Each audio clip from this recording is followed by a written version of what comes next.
Hello there, and welcome back to Hydroponics Daily, your go-to podcast for everything soilless cultivation. I'm your host, Dr. Russell Sharp, and as I say at the end of most episodes, I am trying to get a complete coverage of the listener figures from around the world. I want a listener in every country, in every state in the USA, and I've nearly done it, but West Virginia is holding out on me for some reason.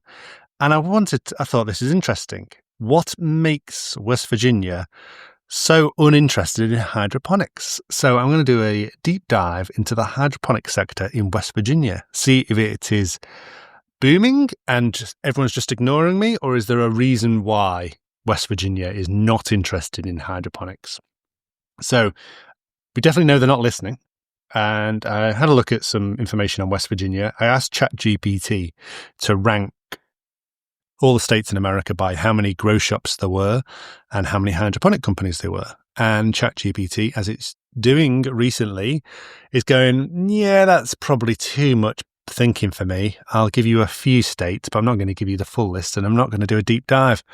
And so it just said, no, there's no hydroponic companies in West Virginia, which is complete nonsense. I know that for a fact. And so, yeah, really disappointed with ChatGPT at the moment. It's just not bothering to do anything you ask it to do unless you swear at it. And even then it struggles. So I don't believe that for a second. It certainly said that, California is the top one, and obviously it is. So what makes West Virginia? Well, I had a look at GDP, see if it was a very poor state. And yes, it is in the bottom 3 for GDP per capita. So that doesn't necessarily mean that everyone's poor. It could be that there's just no center of finance, like not everyone in England is rich, but the money generated in the city of London means that our GDP is far higher than it is. So, London as a financial center brings up GDP per capita massively. If we didn't have London, our GDP per capita would be very, very small. And could this be the case for West Virginia? And if it's inaccessible and it can't get to any centers of commerce and major population areas with wealth, then hydroponic crops will not be useful because there's no one to pay for them, basically, never mind eat them. And so I had a little bit of a look at the geography. And while the center of West Virginia does seem to be quite inaccessible compared to major areas of conurbations and areas of population, there is a panhandle out towards the east that is quite close to Washington, D.C. So it's about an hour and 20 minutes drive from Washington, D.C. So any hydroponic company that's within the distance, a hydroponic company could service a major city like Washington. But the more remote areas in the Appalachian hills and mountains, then they would be inaccessible. And obviously there's, lots of myths and legend about the Appalachians and the mining communities and things like that where people live there. So I'm not going to go into that. But yeah, that could explain why so little interest in hydroponics from West Virginia. And then the other thing, obviously, is the legalization of cannabis in the US. And Virginia, it's illegal to grow at home, even for medical use. And recreational use is illegal. And medical use is very strictly controlled. So it's not going to have lots of legal hydroponic cannabis growers. So another reason why searches for hydroponics and hydroponic podcasts would be low. It's also not a dry state. So I don't know how that, maybe people are more concerned with drinking in West Virginia than they are smoking. There is one wet county with a dry town, and just looking at a map of wet versus dry states in America, and isn't it called a moist county? What does a moist county mean? Sounds dirty, doesn't it? I've Googled it, and it just turns out that there's basically more restrictions than wet counties, but not as severe as dry counties. So obviously there is hydroponics in West Virginia, and I got a list of 10 from Google. The first things that came up when you put West Virginia hydroponics in. And the first one is the RVU University and West Virginia University, I guess. And they are growing hydroponically They've got a course, Growing Hydroponically, and it's funded by NASA as well. So working with 4th and 5th graders. So that's very young, isn't it? 4th and 5th graders don't go to university here in the UK, but I guess they have extension programs and things like that. So really good. And what can we say about it? Not a lot. It looks to be a STEM project. There is also a hydroponics course at West Virginia Community College. So that's interesting, trying to teach people about hydroponics as well as traditional farming. And then there are some commercial successes, and the first one being Mox Farm. So Mox Farm and Greenhouse, that has been going since 2006 when they did their first hydroponic crop. And as I said, they make market produce in the DC and Baltimore areas. So as I say, probably in that Panhandle area. If you know, I don't know where Berkeley Springs is, but I would imagine it's that side of West Virginia. And Paul and Raynette Mock are growing lettuce and things like cherry tomatoes. A nice Lola Rosa red lettuce is there. And so it's a hydroponic system, but it's outdoors in a grow tunnel. Very, very common, this type of production facility. I've seen that in Ohio. Lots of family farms, lots of family nurseries are producing that. And obviously when you buy lettuce from Mox, then you get the whole lettuce in your produce bag. So really good flavour, it would appear. So that's a fantastic one. And then there's a couple of aquaponic companies as well. So again, growing in greenhouses. So aquaponics seems to be really popular in West Virginia. The first one is in Mingo County, which Mingo is an old Cornish name. I used to know someone called Darren Mingo. He now works for the fertilizer organisation here in the UK. Shout out to Darren Mingo. And yeah, so let's have a look at this one. Partners. So there's 2 guys who founded this company, and what are they called?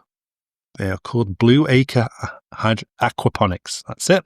So they are situated along US 52 at Burning Creek in Kermit the Frog.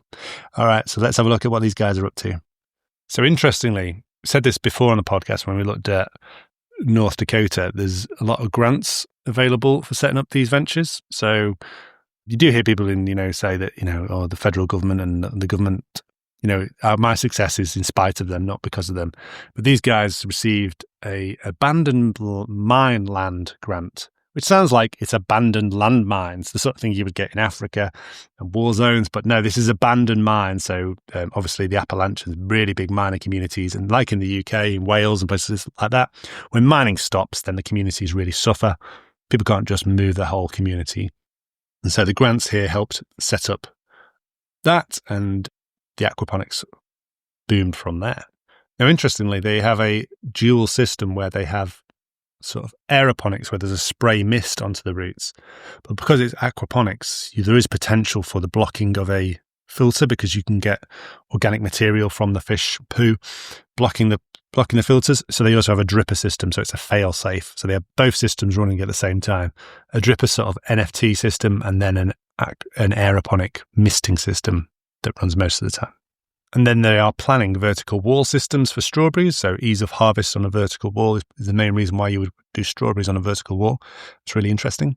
And again, they are applying for USDA grants to set up the wall for the expansion into the strawberry farming. So when they said that when they took over the Food and Farm Coalition, they didn't start this aquaponic farm, they'd already secured $70,000 USDA grant for equipment and supplies.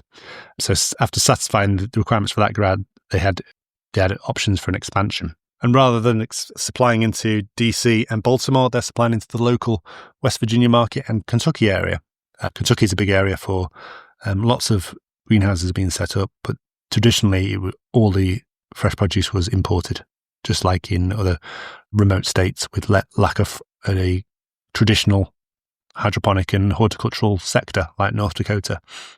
From looking at the website for Blue Acre Aquaponics as well, it looks like they're growing in some crops in Leica, which is good for like ebb and flood and NFT. And then also looks like they've got some DWC big tanks for growing the lettuce on polystyrene floating trays.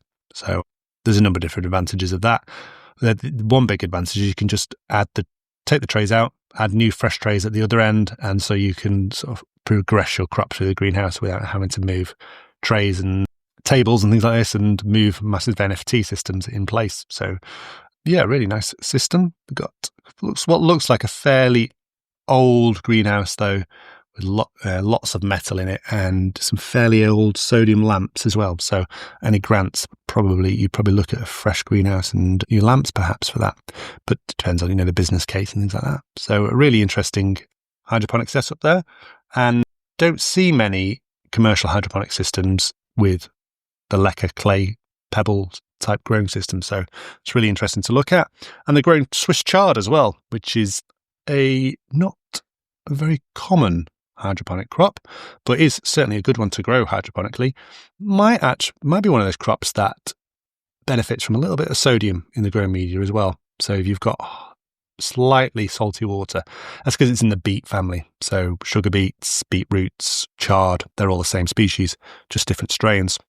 Okay, so yeah, that's today's Hydroponic Daily, is what I could find out about hydroponics in West Virginia. If you know more, then please do get in touch. I keep on speaking to my American friends, my American colleagues, and I was at a trade show in Madrid yesterday, speaking to American sweet potato growers, and just saying, do you know anyone in West Virginia? Send them this podcast, and I need a listener there.